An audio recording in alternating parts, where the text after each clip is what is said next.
All right.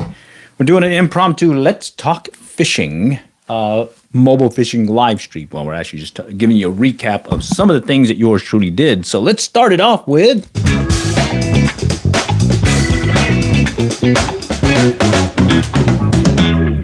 All right. Welcome back to Real Cast Fishing. Your host, Glenn, with the City Valley Fishing Field Team, the COAF Field Team on YouTube. And this round, what do we got for you? We're just going to be recapping some of the things that yours truly been doing live streaming. So we're just going to up in our game. We try live streaming from the phone. We're trying live streaming from our Osmo Action 4. And so far, I think we've gotten some pretty good results.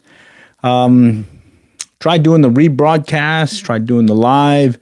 Had to make some adjustments. Well, there's some little glitches here and there where we'll drop out, but I think overall you do get the general gist of what I'm trying to get is just hitting these different places, streaming live and showing you what some of those trials and tribulations are when it's you're truly trying to catch a fish. And sometimes I catch a fish, sometimes I don't. Other times, like just a couple of days ago, or actually yesterday, I was fishing over there at Karuk Park, over there at Highland Park area, Hillcrest area over there in Dallas. And guess what? I hooked onto a sunfish, and these two nice-sized bass just went and swallowed and spit it out that quickly. Well, one of them did. And what was interesting was, there's some bruisers in that pond. Okay, so what I want to do is just kind of recap these last few mobile fishing live streams that I've done and just give you a heads up as to some of the things that, I had to deal with. And then on top of it, some of the things that, I had to make some adjustments here and there. And so at one point, I remember I had to switch out to the Android phone versus the Osmo Action 4. And I'll even recap some of the stuff I'm using. But before I go there, I need to switch my glasses real quick. All right. Be back.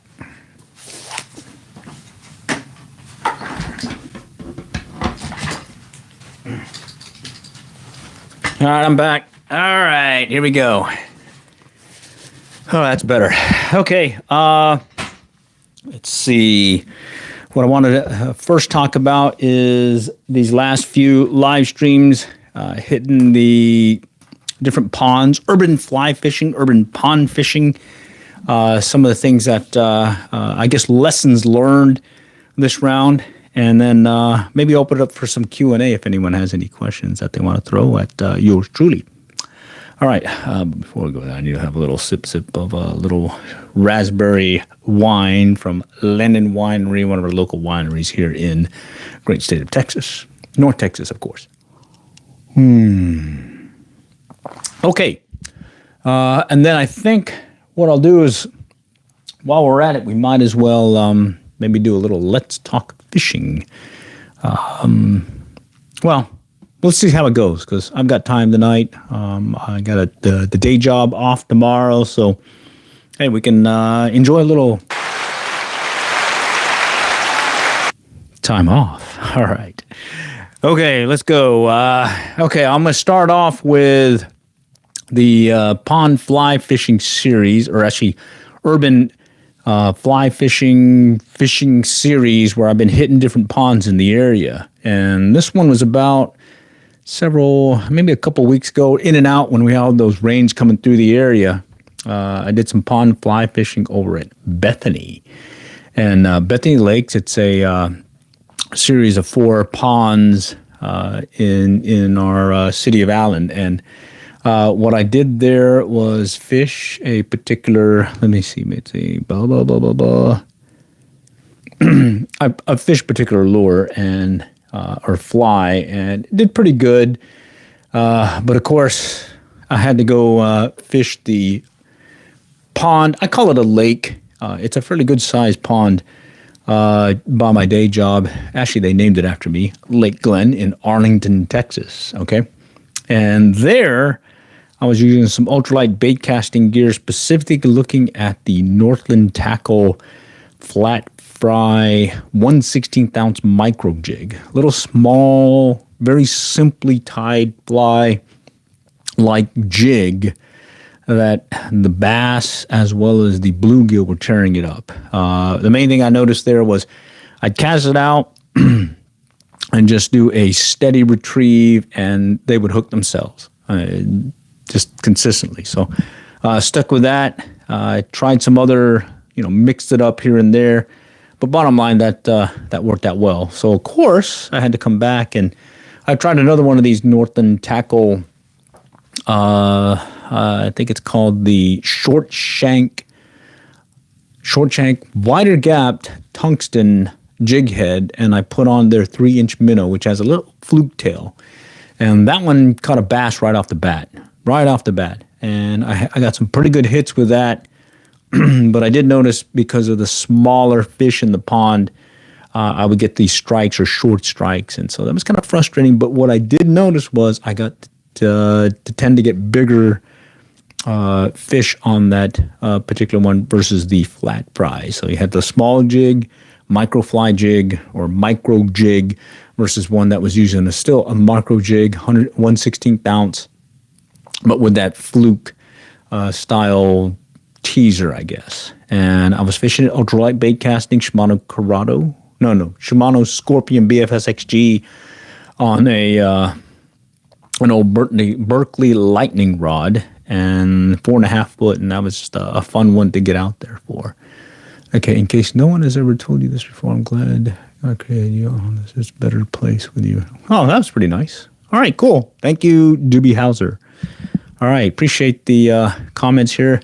Really just trying to do a recap, impromptu live session. Key there being I have the day off tomorrow, and I'm not sure if we're going to be doing some fishing. I got some honeydews to do.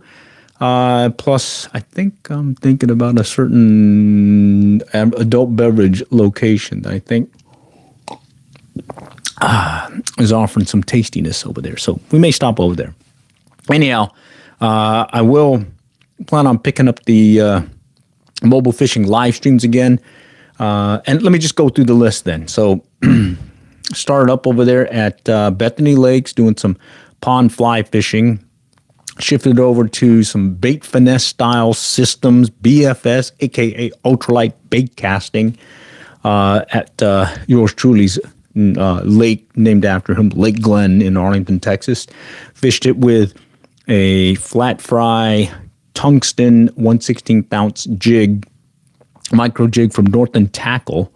And then, of course, I had to come back and try the Northern Tackle 1/16 ounce tungsten short shank along with a 3-inch fluke, and did well there.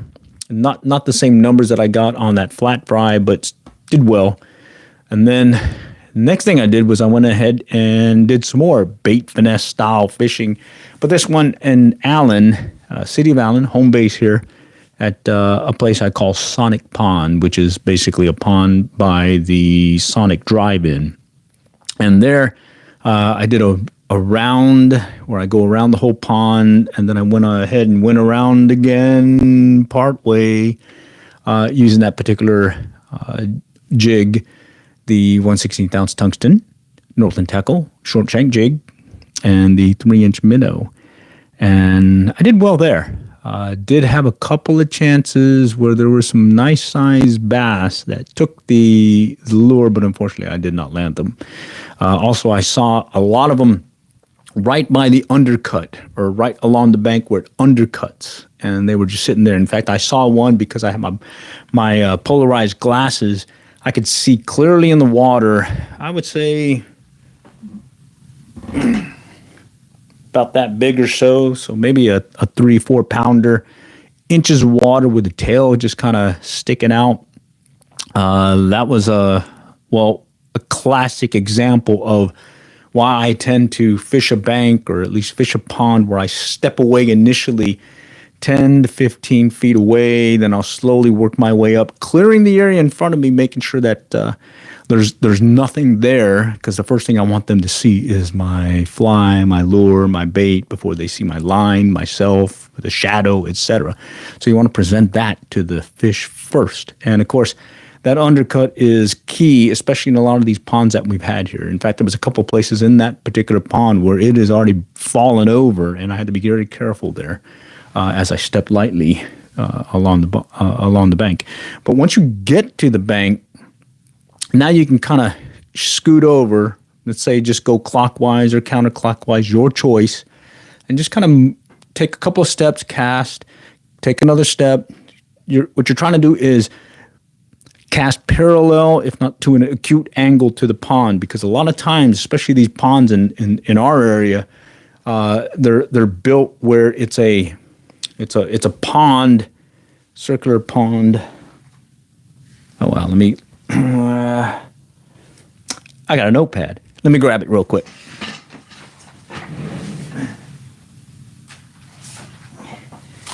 All right, I got a notepad. I got a pen. That's everything I got here to, this fancy graphics here. All right, have fish been slow since Monday?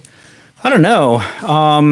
I think what I noticed is from a fish standpoint and activity, early morning. So when I go to my day job, there's a little lake named after yours truly. I tend to go over there and get there before the workday starts, and I'll just do some casting. And what I notice is early morning, 6, 7, 8 o'clock, right around that window, they're still biting. They're pretty active still. And then later on the early evening, anywhere between 6 to 8, because this time of year it doesn't get dark till, 8, 9 o'clock, 8:30. Yeah. The bite seems to stay steady at that point.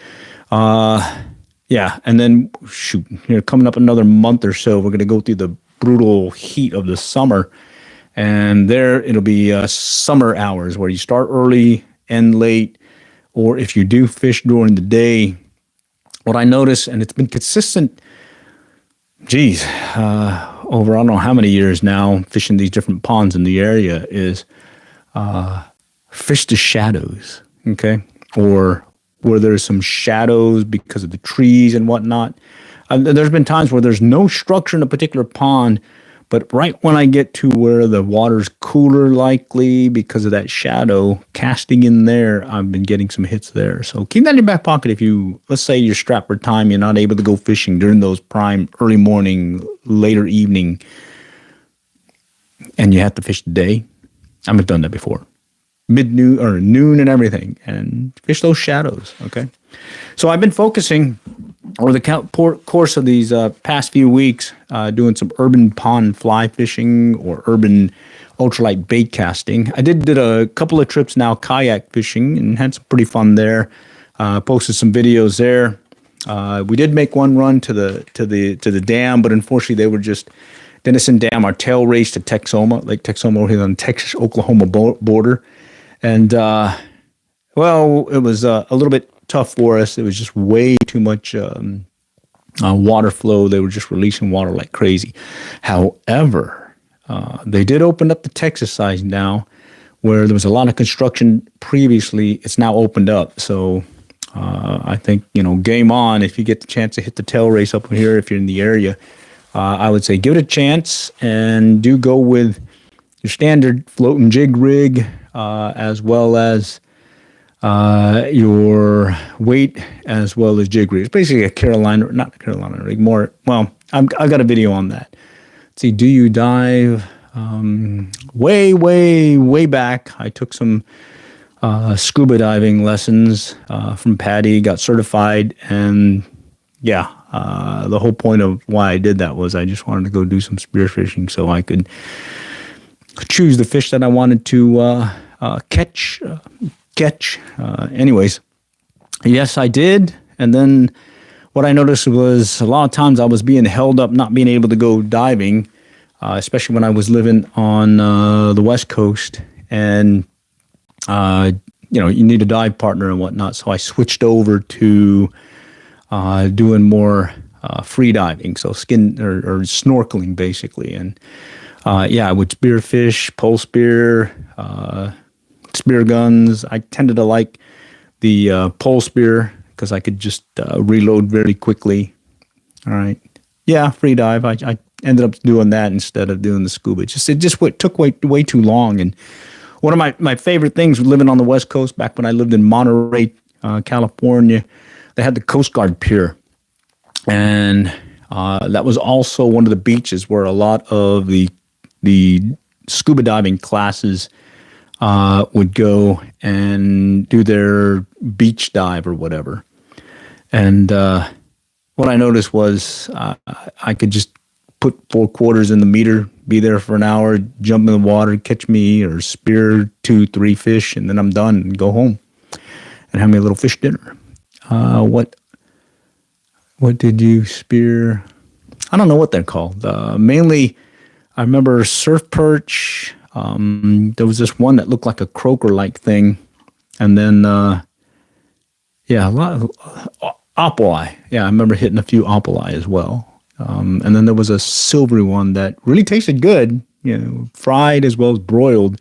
And it did remind me of a, what was it? It reminded me of croaker. Yeah, really.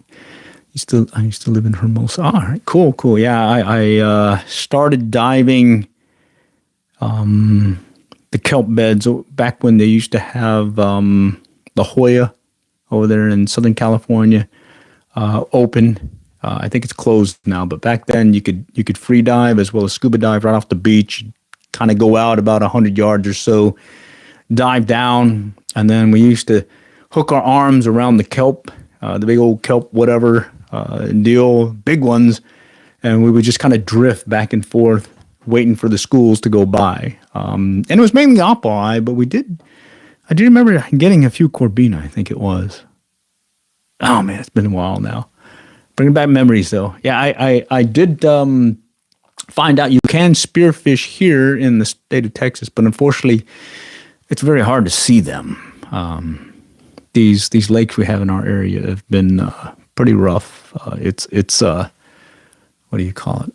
Visibility, 1 to 2 feet. I mean, it's brutal. It's brutal unless you get to maybe some of the places in the hill country. Alrighty. Anyhow, I got off track. Let's go back to urban pond fly fishing.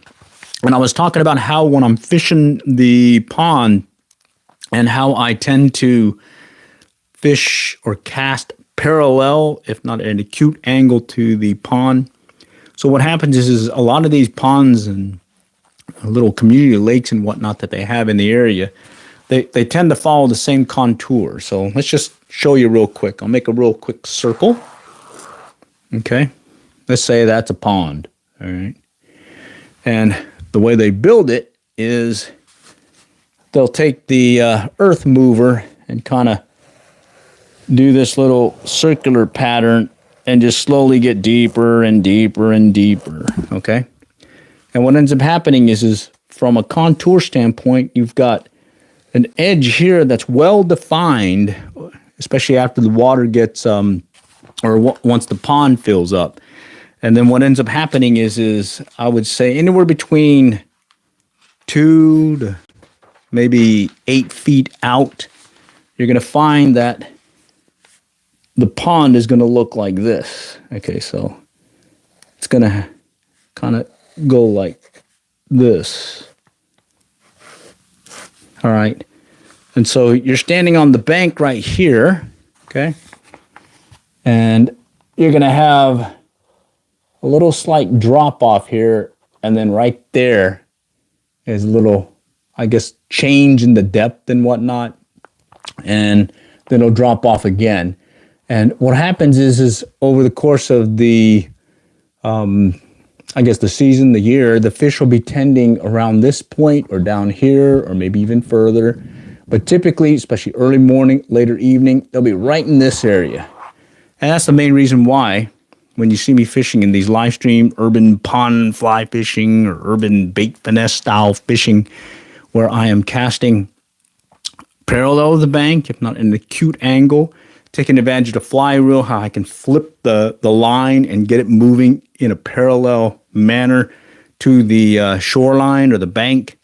That's where you'll see where I'm fishing most of the time in these different ponds. And so, fishing tip, hey, give it a try. You don't need to cast to the middle of the pond. You can go ahead and just kind of go sideways and whatnot. The key, though, is make sure that you clear the area before you get up to the bank itself. So stand about 10, 15 feet off, cast in front of you, clear the area, make sure there's no fish there, because oftentimes when I'm doing that, I'll be getting a one or two fish right off the bat. Could be a bluegill, could be a bass, could be a bruiser catfish or something. Clear that area right in front of you. And then once you get up to the bank, now you can kind of slowly, stealthily move forward, okay? Clockwise versus counterclockwise, your choice. Some of the things that I key off of is sun and my shadow. Is it going to cast a shadow into the water and spook them ahead of me? Well, I'd rather have it go that way versus this way if I'm going in this direction. So play it by ear.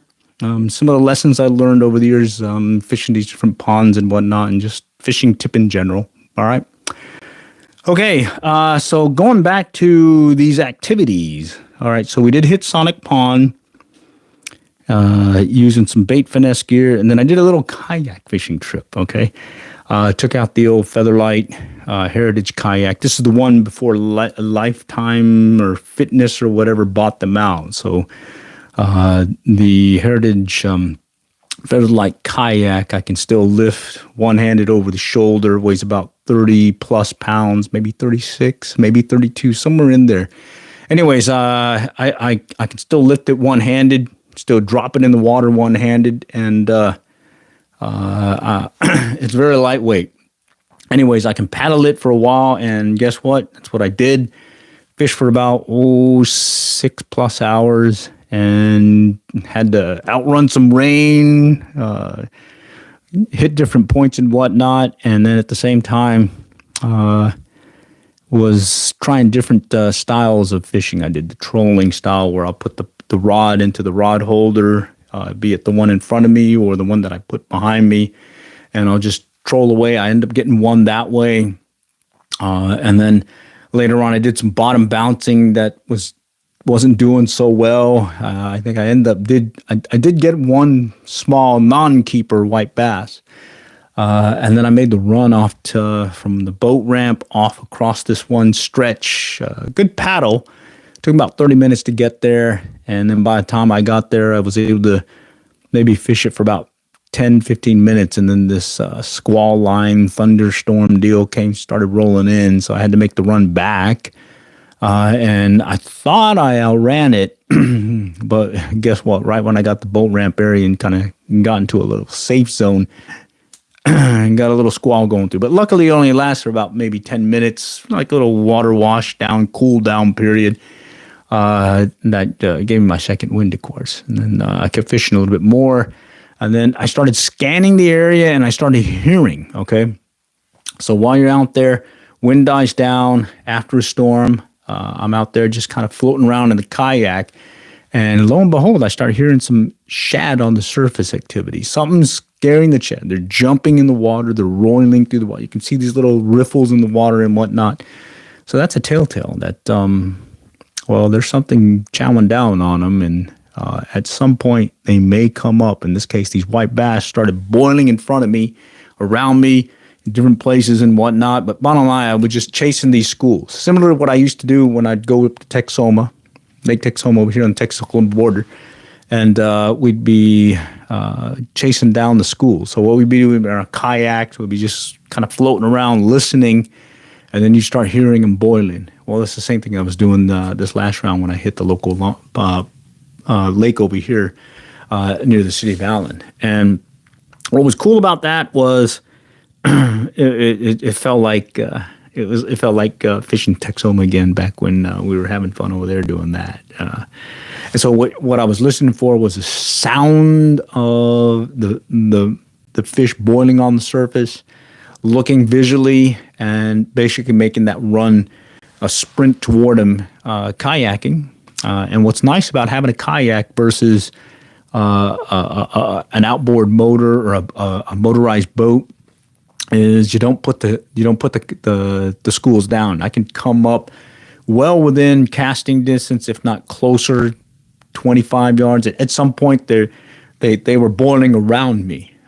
They were not spooked by my kayak just kind of floating on the surface, and yours truly just casting away trying to hook into them.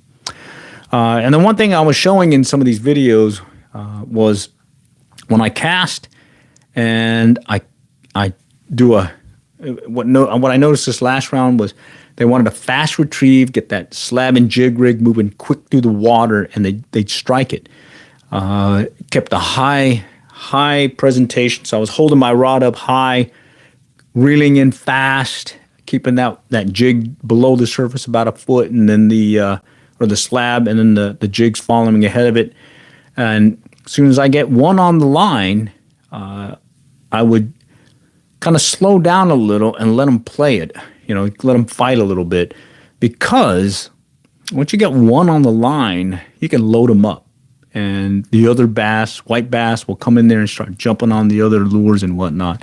And so I was showing in some of these videos where I'm getting 2, 3 bass on the line, where you're just kind of hesitating and just kind of bring it in, let it load it up, and then bring it all the way in. I've got some videos, past videos, as well as current videos where I'm doing this. Some of my older ones, I went with the old sabiki slab and jig rig, where I'm tying on these crappie jigs sabiki style. That keeps it from getting all tangled up and everything. And what happens is I think it was when I was using 1 slab and 4 of these crappie jigs, max of 5 hooks. I'd load up 5 at a time. Yeah. And when you get a Magnum on there, it's pretty cool. When you get some Magnums, when I say Magnums, they're like 15-inch on white bass. Those are really fun to catch. And of course, I came up doing a little, cooking with reckless abandon, just coming up with these different ways to cook and recipes. And what I noticed was, I can cook a white bass and make it taste good now. Oh, yeah. So I've been happy with that. Because my favorite fish, freshwater fish, crappie, as well as striped bass. I think those are the 2 best tasting fish. Catfish is more of a neutral thing, just depending on what you season it with and how you cook it, be it fried, beer batter, fish fry, etc. It's a good neutral fish, I call it. All right. So that was Levon. And then right after that, I decided to hit this one pond that I hadn't fished in a while. It's a large pond, more like a lake, over there in Plano, Texas. Stony Hollow Park Pond. It's a heavily pressured pond, but it surprisingly holds a fair amount of bass and bluegill. You just got to catch them in a biting mood. Okay. And there I went with the bait finesse style ultralight bait casting gear. I was using that Northland 1/16 ounce micro jig with the 3-inch minnow. Again, working the acute angles, if not parallel to the bank cast. I did have some that came out, but the key there, I had my polarized glasses, and I could see down about 2 to 3 to 4 feet in the water, and I could actually see the bass coming up and striking. And so that'd give me a heads up, hey, I got one coming. All right, and there were several that I would say, they would have been some good ones to catch, but unfortunately they turned away. All right, but that's fishing, okay? But I did catch a fair amount of other bass. All right, excuse me. And in fact, that was also where I met 2 other fishermen who did a little impromptu Q&A during the live stream. So that was a pretty good stream, I would say. I definitely can always talk fishing when it comes to, fishing. All right. Okay. Next thing was I went back to some pond fly fishing back to Bethany. And that one was a little eye-opener because before there was a ton of these rains that were kind of flowing through the area. The ponds at Bethany Lake Park were pretty clear. And then we got those rains that came through, and then the heat came up, things started warming up, and then the green algae, this greenery I call it, just clobbered up one of my favorite spots where there were some nice-sized bluegill and some nice-sized bass hanging out. They were unfishable. It was just covered with a mat of this green algae. So bottom line, what a difference a week makes. I mean, one week, perfectly clear. I could see in the water. I could actually see these bluegill on their beds, see these bass coming through. And then we had these rains, and the temps warm up. 1 week later, the place is just clobbered. It was incredible. So I had to fish other places there, and I think that was one of the ones that was one of my slower mobile fishing live streams where, well, I did not get as many as I typically get. However, I did go back to pond fly fishing to the pond behind In-N-Out Burger. All right, so we've got an In-N-Out Burger here in the city of Allen, here in the great state of Texas, and I think it's called Eagle Nest Park or Eagle Nest Pond, and it holds a fair amount of fish as well as some nice sized bass. You just got to coax them to hit. And I went ahead and did some pond fly fishing over there at the In-N-Out Burger and had some real good success there. And one of the key things there was I switched to pond fly fishing mainly because of that green stuff that was growing up and clobbering up the bank. And so when that outing, I'm kind of demoing how I fish a particular pond when it is clobbered like that, and show what is the main reason why I'm using fly fishing gear. It's because if I go with inline spinner, if I go with a bait caster, the ultralight bait caster, spinning gear and whatnot, I'm casting it out and I'm going to reel it in, and I'm just getting clobbered. I'm spending more time taking that green stuff off the lure and it's getting clobbered. But if I switch over to fly fishing, I can work the pockets, the little holes in the in the greenery where it's clear, or these lanes that pop up every once in a while. So I'll walk the bank, and you'll see me in this video where I'm just kind of just dropping. I think I was using a foam spider as well as a another fly that didn't sink readily because there was some greenery on the bottom, and you can definitely if you fish the lower part of the water column, you'll also be clearing up your or having to clear your fly more often than not because of all that green algae that's growing there. And so on that video, fishing the pond behind In-N-Out Burger, you'll see me just kind of working the pockets, okay?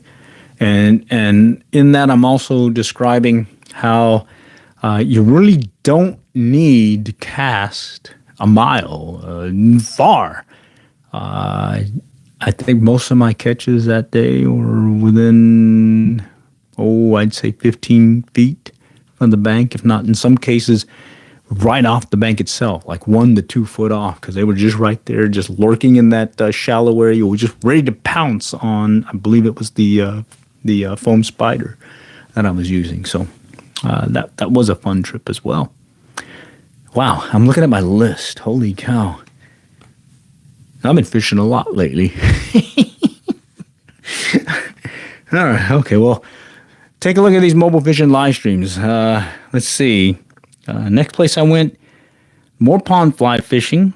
This time I went to, let's see, I was using a crackleback.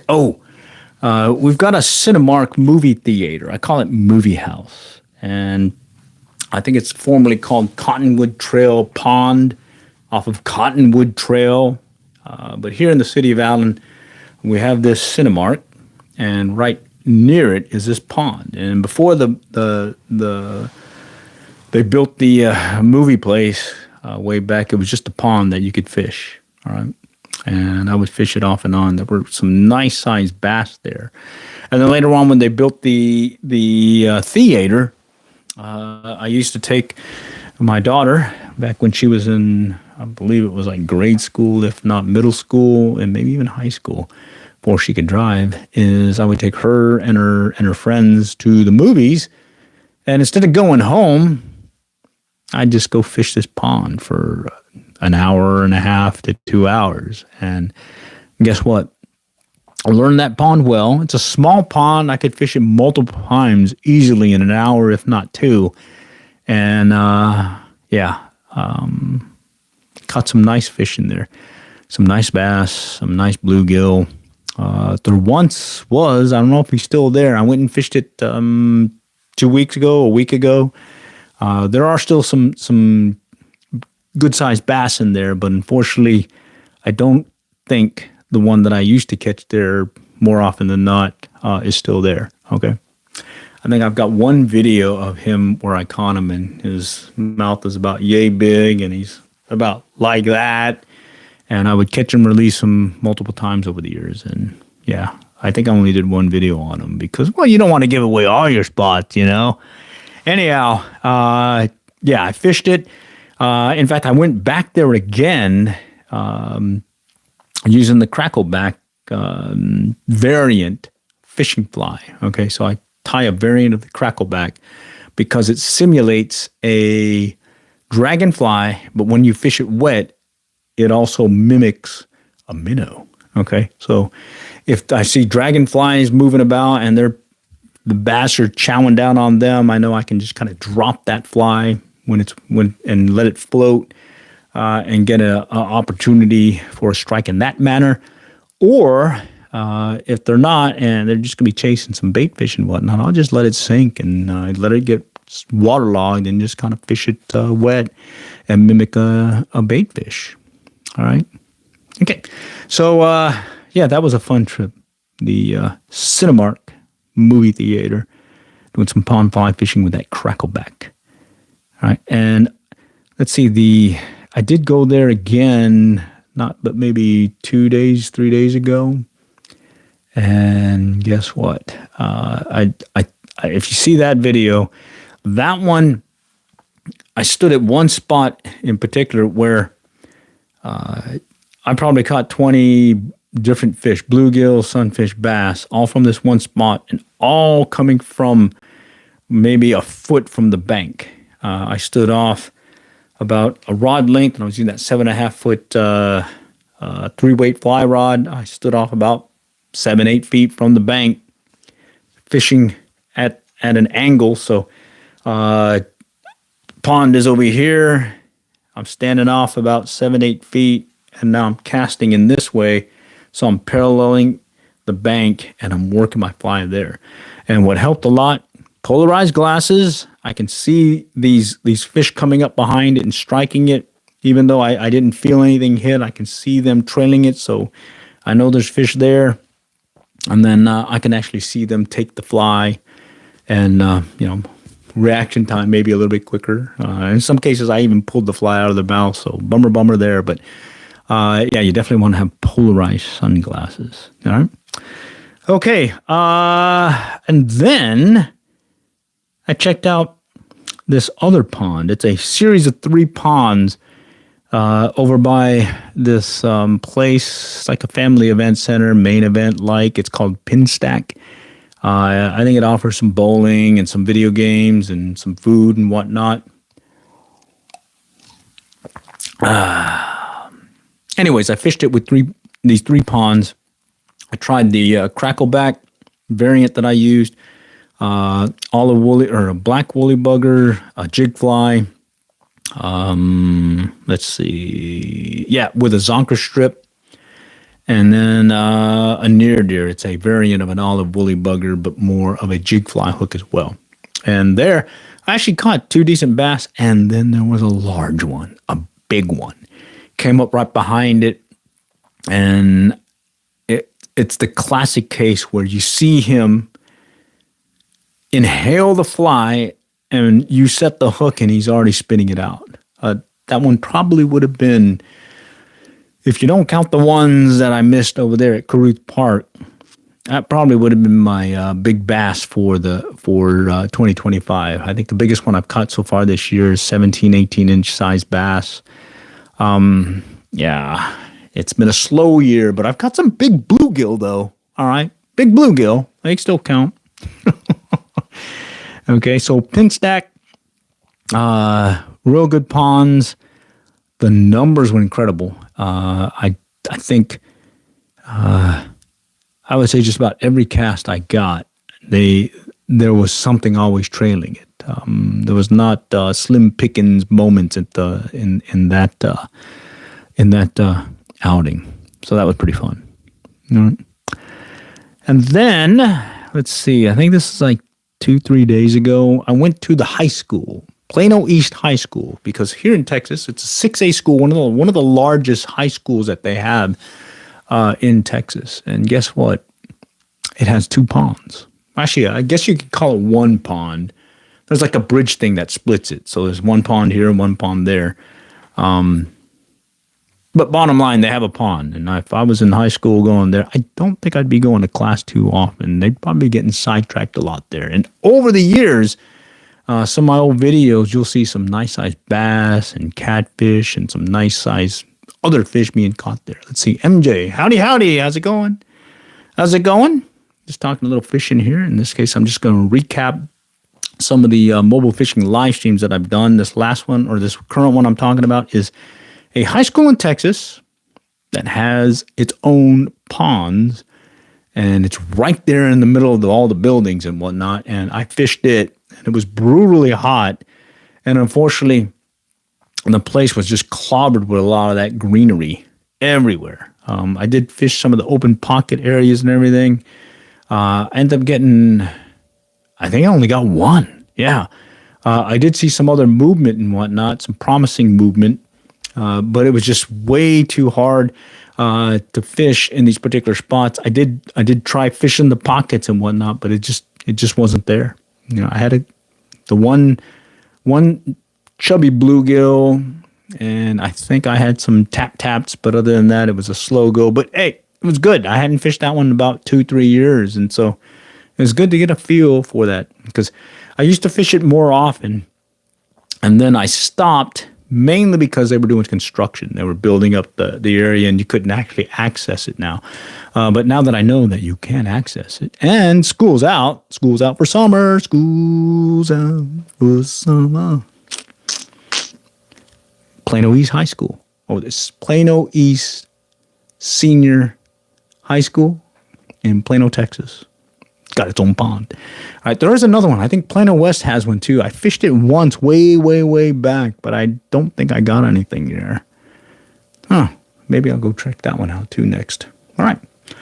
Let's see. Charles. Hi, Charles. Do you use soft tip glass rods for treble hook lures, slabs, topwater? Is if it's worth buying, keep it in your arsenal? Let's see, soft tip glass rods for triple hook lures. I think I have two that would be a soft tip glass rod, and it's the Bass Pro Shop Micro Lights.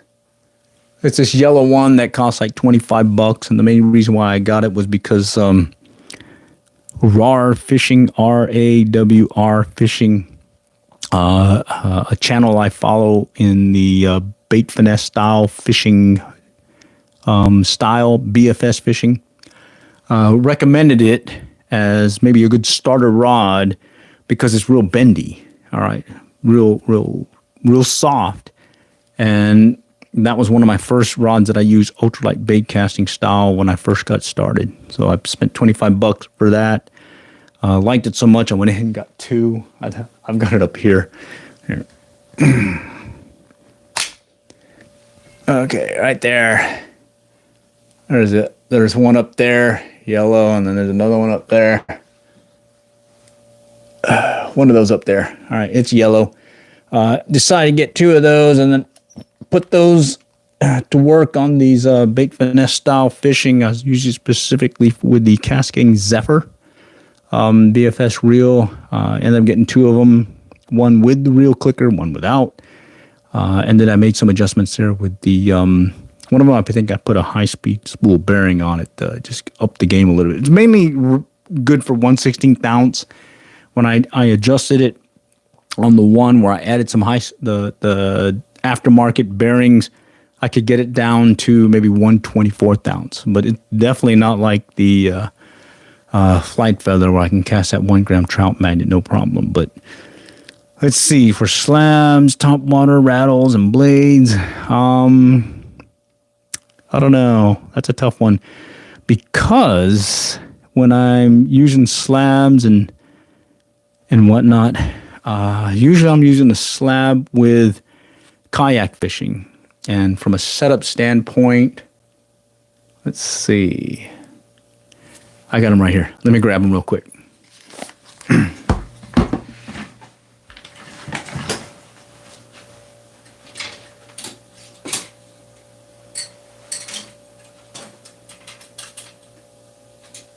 Bear with me.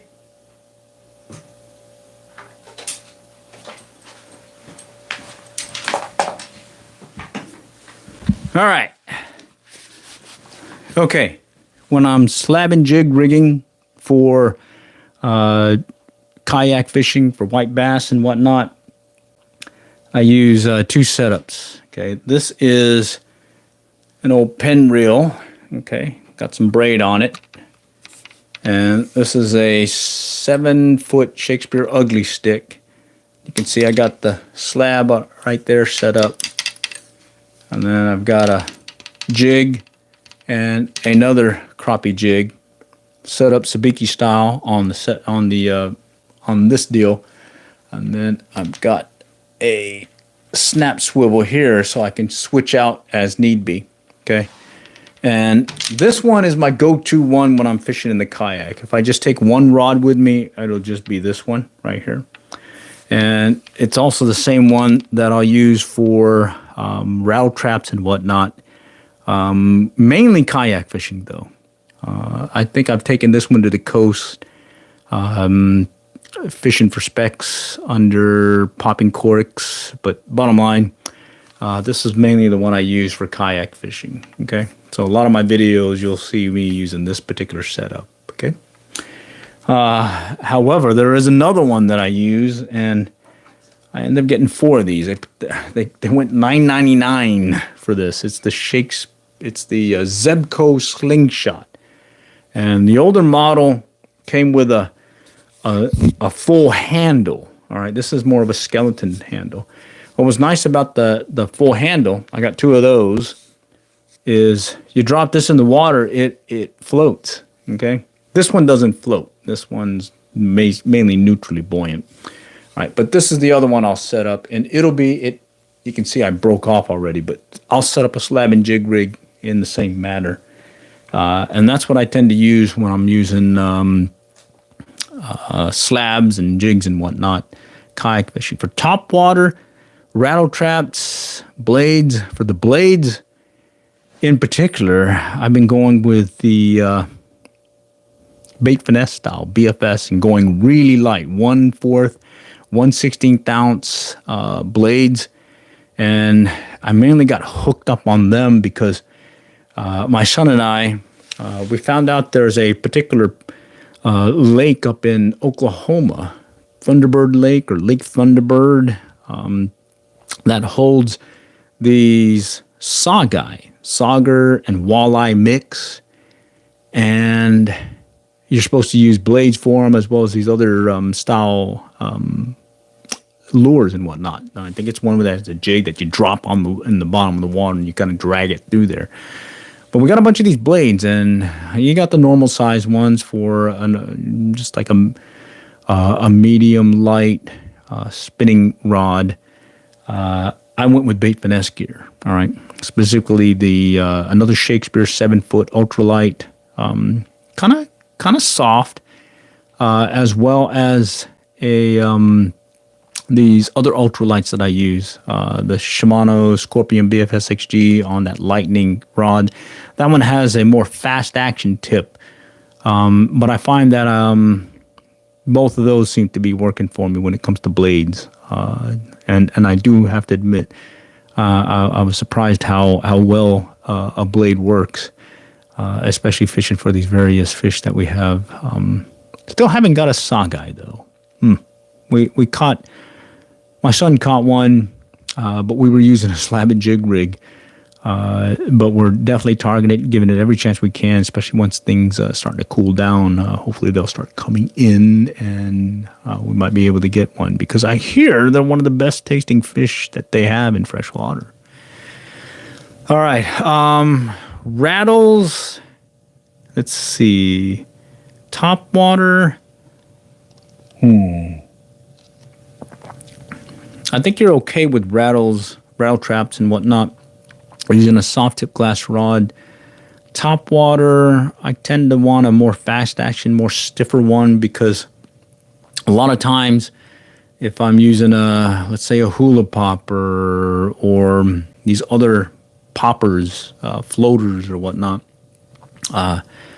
just having that extra I guess, non-give and just being able to set the hook quick enough when they hit, or when they do hit, they're immediately hooking themselves. If you have a softer one, it'll tend to give more versus versus the a faster action. But most of the time when I'm using a glass rod, it's either going to be a fiberglass rod, like one of my old ones up here, as well as that Cabela's CGR for fly fishing. And there it's just adjusting for your back cast and the cast, more of a slower action there, and just using that bend and taking advantage of it. Other glass rods that I've had, let's see, I've got at least 20 glass rods, and let's see, it's a mix of spinning as well as it's like medium heavy old surf casting gear, or not surf casting, more saltwater gear. And I don't know, it's been a while since I fished them because I tend to use them for saltwater. So hopefully that was helpful to you. Is it worth buying, keeping your arsenal? I would say sure. Yeah, it's worth it. But I'm one of these guys that doesn't throw away a fishing rod. I keep it, and it doesn't go away until it's been parceled out if need be. I think I've got like 3-4 rods that I've cannibalized using rod tips, reusing reel seats.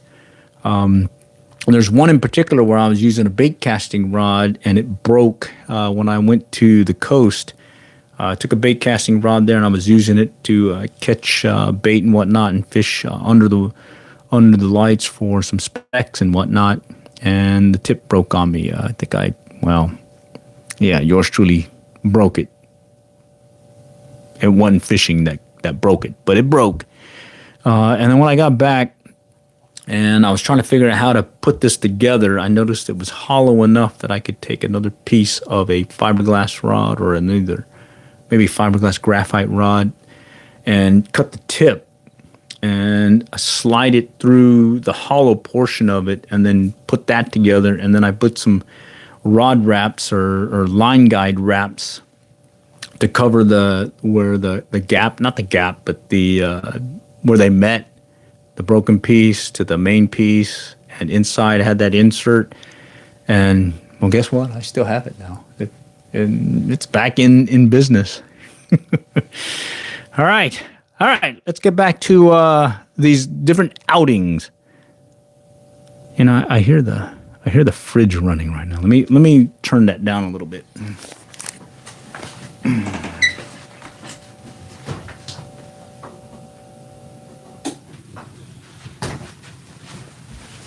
All right, there we go. Woo! Yeah, that little buzzing noise was getting to me. Or maybe this is giving me a buzzing noise. Anyways, I'm off tomorrow, so no day job, so it's okay. This is my Friday. Okay? Let's see. Let's get back to the fishing outings. Okay, so we talked to Plano East, the high school. So I went back to Caruth Park, Highland Park area, Hillcrest area. It's a very, very well-off place, if you know what I mean. Anyways, I went back there just really to play, have some fun with the sunfish, bluegill. I was on the way home, day job. The commute is just a pain at some times, especially in the evening commute. And when traffic gets bad, well, you might as well stop and fish. And there's a couple of places that I keep in my back pocket on the commute home where I'm like, instead of waiting in traffic for 30 minutes, I'm just going to pull off and fish for an hour plus, and everything will die down at that point. And then I'll just be home in 20 minutes. All right. So I went back to Caruth Park, and initially I hooked into some sunfish, some bluegill and whatnot. And then I hooked into one sunfish about yay big, 3-4 inch. And as I was bringing him in, these two big bass came out of nowhere. It was a deeper portion of the canal area, and they came out of nowhere. They were chasing, excuse me, they were chasing this sunfish. One of them actually swallowed it and spit it out. And if I'm fishing with a little size 10 hook, there's no way I'm going to keep this guy on the line. I'm not going to hook him, especially since it's hooked into a bluegill. So what I've done in the past where one has taken one is I let them basically hold on to it, sometimes even swallow it at times, and then I'll bring it in. All right, and I'm able to bring them in because they're not really hooked and whatnot. It's up to them to release.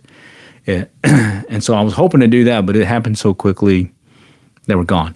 That one probably would have been a personal best this year. From a bass standpoint, my biggest bass has been an 8-pounder. These I don't believe would be 8-pounders, but they sure would have been 5ers, maybe 6ers. Anyways, yeah. So what was surprising is I didn't think they had these big bass in this particular pond. I thought it was just a little city park pond with some bluegill, some sunfish. They stock it with trout during the trout stocking season. And then I did get some little catfish there in the past. So that's what I was thinking was there. And lo and behold, there's some bruisers in there. And short of using some live bait, I don't think anyone's going to catch them, you know. Hint, hint, hint. All right. Check out that video. I had a fun time. It was certainly a good time going out there. And then today, this is the one that I most recently posted. And I think it's kind of chopped up because I thought I was streaming at the tail end because, what was it? I lost connectivity at one point. But I think I got a majority of it, about like an hour plus, hour 40 minutes of today's action. And what I did there was on the way home, got the alert, lane closure, delays in traffic and whatnot. You're going to be home in basically an hour, 45 minutes. So I just said, hey, let's go find this place called Turtle Creek. Okay, Turtle Creek Park, over there in the heart of Dallas. It's right next to the Katy Trail, a very popular place for joggers, bicyclists, and folks that like to walk. And it parallels Turtle Creek. And it's this creek that just runs through Dallas. And in there's some different spots, some deeper areas, some shallower areas. And I fished it today. And I was using initially a little foam grasshopper. Did well there. Had some consistency there. Caught a few little bass and whatnot. A lot of these little long-eared perch. Yeah, and so real pretty. They got this long operculum on the side, and they got this nice model, and they got this little cichlid kind of shaped head, about yay big or so. Nothing big. But certainly had a good time there. I lost count of how many I caught. There was some kind of dry zones and whatnot, but overall it was pretty good. And then I did catch a couple of bass, bigger than the smaller ones I've been getting, but not as big as the bigger ones I've been getting. But certainly fun. And I did that all in a 3-weight fly rod that I picked up from Cabela's way back when. It was their 3-fork series prestige line. I swapped out the reel for an Echo Eye on 2-3 fly reel, put on the 3-weight fly line, weight forward, and been using it ever since. And it's been a fun one to take. It's a 3-piece rod. What's nice is I can just kind of put it in my little pickup seat, whatever, and it's there ready to go at any time. All right. But I tend to cycle through those rods, right? Like right now, let me think. I got the Shimano Corrado BFS XG with a 7-foot ultralight in the pickup, along with the Flight Feather Kingfisher on the Handing Magic L rod, ultralight. And then I got 2 of the fly rods in there. One being that 3-piece fiberglass CGR from Cabela's on a 2-weight, and that's using a Fly Start 1 Ross reel. It's I don't know what weight it is, but bottom line, it fits on there. And then that 3-piece, 3 forks Cabela's Prestige line. That one, yeah, Yeah, so right now I've got those in there. I did cycle through several of them already. Uh, you know, you can't fish all these rods that you have, but you certainly can rotate them through. All right, so that's what I do. Okay, later on though, like let's say if I go down to the coast, I got some certain gear there I'll put together. Mainly these boat rods that we like using to fish the piers over there in Galveston. If I'm hitting the Denison Dam, I've got a 12-foot surf cast reel Okuma, along with a Presidente Fluger or something reel. That's the one I like using. I used to use these heavier ones. Let me show you. Up there. I used to use these bigger ones along with some of these carp rods, but I've since switched those out and went with that Akuma because it's got that thin handle and I can cast it all day compared to these other ones that I use. I did take a Daisy Dragon Max, I think, carp rod, and went and gave that to my son to use because he's been fishing for some of those striped bass up in Oklahoma. I think, what was it? Eufaula and Keystone, yeah. And that's been a good one. That's a thin handle one as well. It's 12 foot, and you can cast a mile with it. And the other thing is you can cast and retrieve and fish it all day without getting tired. All right. I think that's one of the key things about fishing the tail race and surf casting without the surf. And what I call that is surf casting without the surf is you're using surf casting gear, but you're using it inland instead of on the coast. That's really all that means. All right. In fact, I do have a couple of ones where there is 2 surf casting reels that I use from Daiwa that they're not the spinning model. They are the casting model. And I'll couple that with some Penn Squall reels, the one that took the place of the old Penn 525 mag.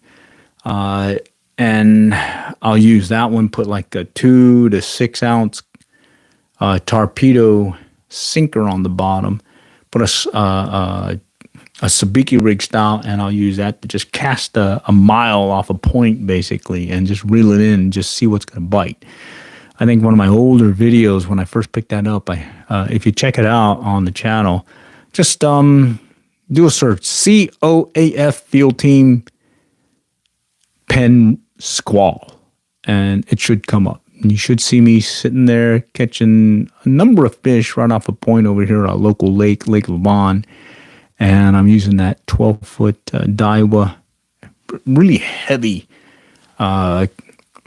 rod, and this Penn Squall reel, and I'm casting a mile, and I'm catching them, yeah, nonstop. That's a good one to check out. Anyhow, do stay tuned. I'll plan to do some more of these, as well as get back out in the field, do some more of these mobile fishing live streams. You'll either see me streaming from the phone, or I'll be streaming from my Action Camera 4, and it'll either be live. Unfortunately, I won't be able to see the chat. There's been a little glitch there trying to see the chats coming in. Bummer there. Or I may rebroadcast it. So I'll film off the Action Camera, render it, just clip everything together, and rebroadcast it so I can at least monitor the video and answer the mail with the chat. And I will mark it saying rebroadcast so that you know that it's live, but not, it's me live with the chat box and whatnot, but the actual action will be earlier that day. Or if it's the day before, I'll certainly call that out as well. But I don't want to give any impression that I'm out there fishing live when in fact it's been a rebroadcast. So I'll just call it out there. All right. Hopefully this has been helpful for you, and I certainly like talking fishing, impromptu live stream here, and being able to just give you an update on some of the things that yours truly been having fun with going out there fishing. And in this case, I started up that series where it's the fishing on the go, urban pond fishing or fly fishing, and it's been pretty fun so far. I've been enjoying it, and hopefully you guys will enjoy it too. It's basically yours truly going out fishing, and you get to see the mistakes and all, and even the strikeouts and the bummer time as well as the good times. Anyways, next time, catch y'all later, and good luck and good fishing.